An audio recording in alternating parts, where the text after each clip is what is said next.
Today we're going to talk about water fasting. So I'm going to try water fasting for the first time. I've done intermittent fasting and rotational fasting, but I've never done a water fast. And I wasn't sure if I was going to try this because I have a history of adrenal problems, and it's really not probably a good thing to do for people with adrenal problems or people that have intense workouts. Now, a water fast is when you abstain from all food and you only drink water. Now, there have been people who have done this for up to 21 days. I don't recommend this without medical supervision, but there is a movie about it that I found on YouTube, and two guys did this with fantastic results. Usually 72 hours is about the standard for water fasting. And like I said, it's only water. Now, pregnant women, nursing women, people with type 1 diabetes, kidney problems, or eating disorders, children should not do this type of fast. And it's not a starting point. If you've already done rotational fasting or intermittent fasting, then maybe you want to take your fasting to the next level. The goal is to recycle cells and put the body into autophagy and clean up those cells that are not desirable. So that is the goal of a water fast. And water fasting can reduce blood pressure and help prevent heart problems, help control type 2 diabetes. And obviously you're not putting in toxins from the food if you're only drinking water. Now, while you're doing a water fast, you want to work out lightly. You just want to do maybe yoga or walking, things like that, breathing exercises. You don't want to do any intense workouts while you're doing a water fast. Now, there's a downside to water fasting also. You're not getting those nutrients that you would get if you were eating. You could actually become dehydrated. If you have kidney problems, it could make them worse. So you really want to do your research before doing a water fast. Let's see what happens. So I created this chart so I could keep track of my pH level during my water fast. When your pH becomes too acidic, that's when you can have problems. If you have cancer, your pH is low. I can tell you that right now. If you have cancer, cancer thrives in a low pH level. So if your pH is low, I would suggest drinking more water.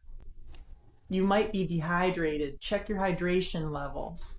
Also, if your pH gets too low and you're dehydrated, then you can have kidney problems. So you want your kidneys to be working. Those are your filters filtering out the toxins in the body. You want those to be working. Now, you probably noticed down in this level, if you eat foods that are down in this level, you might get heartburn or indigestion. You can fix this by putting a little pinch of baking soda in your water. Baking soda, also known as sodium bicarbonate, is the main ingredient in antacids. Why buy antacids when you can just use baking soda? So as you know, I'm doing a water fast for 5 days, and I'm on day 1 right now, and I just took my pH.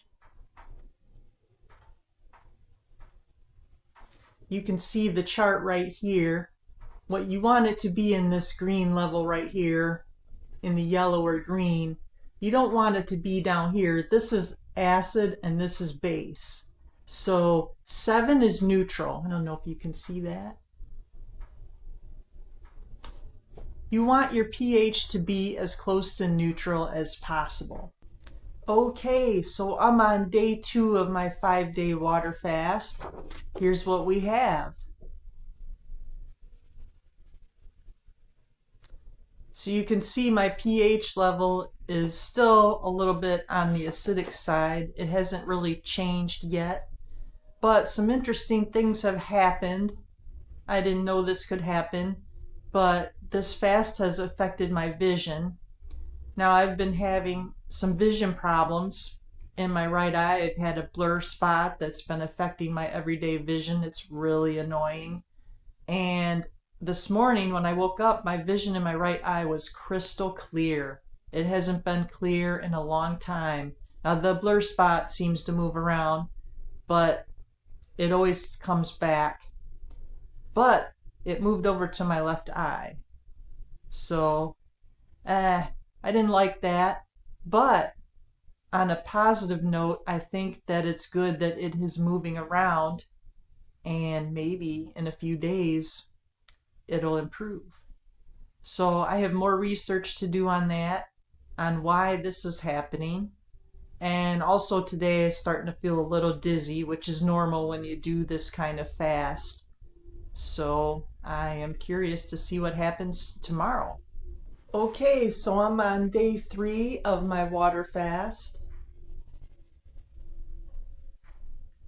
You can see my pH still hasn't changed. It's still in this range right here.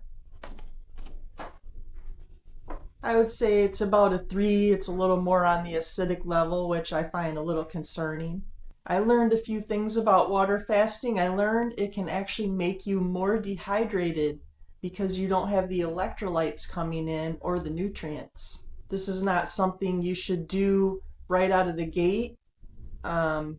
If you're trying to lose weight, you will lose weight way too quickly by doing this type of thing. This is something that you should do after you've been eating healthy for a while. Okay, water fast.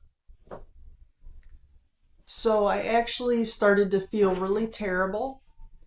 So I quit the fast after day 3. This day right here, day 4, this is the first day after I introduced food. Now when you reintroduce food after a fast like this, a water only fast, you want to start with bone broth or juice or something that's really super easy to digest. So I sort of did that and I didn't do that.